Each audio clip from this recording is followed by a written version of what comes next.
नमस्ते मित्रांनो, राशी राज या चॅनलवरती आपले स्वागत.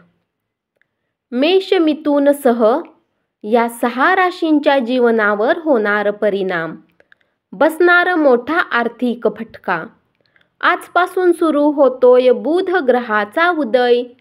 मीन राशीत बुधाचा उदय या लोकांना आर्थिक नुकसानासह अनेक त्रास होऊ शकतात.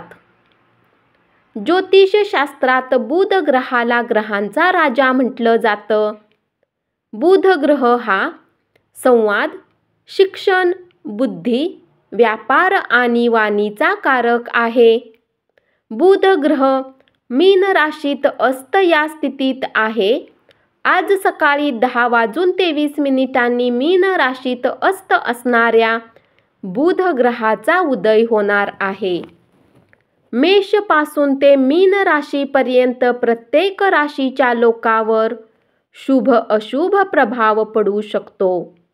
यामध्ये 6 राशी अशा आहेत ज्यांच्या आयुष्यात अडचणी निर्माण होतील.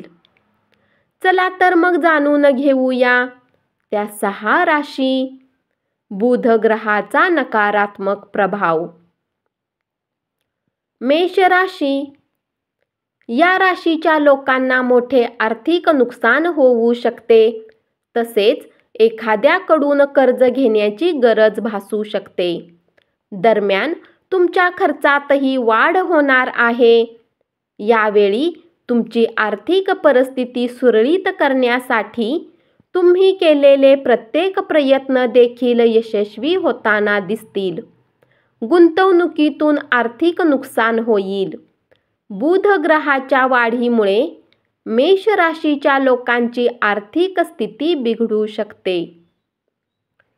मिथुन रास. करिअरमध्ये गडबड होऊ शकते. यावेळी कोणतेही मोठे निर्णय घेऊ नका. पैशाचा जपून वापर करा. तुमच्या जबाबदाऱ्या वाढतील आणि त्या हाताळण्यात तुम्ही अपयशी ठरू शकता. बुध ग्रहाच्या उदयामुळे मिथुन राशीच्या लोकांचे मोठे नुकसान होऊ शकते.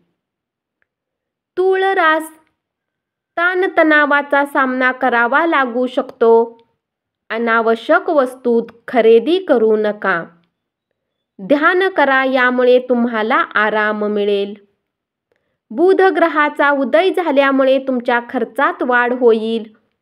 यामुळे यावेळी बजेट सांभाळा, जेणेकरून आर्थिक बाबी नियंत्रणात राहतील. वृश्चिक रास. तुमचे विचारांनी बोलण्यावर नियंत्रण ठेवा. याशिवाय तुम्हाला आर्थिक संकटाचा सामना करावा लागेल. अचानक आलेल्या या समस्येमुळे तुम्हाला मोठ्या अडचणी येऊ शकतात. तुम्हाला विनाकारण प्रवासही करावा लागू शकतो.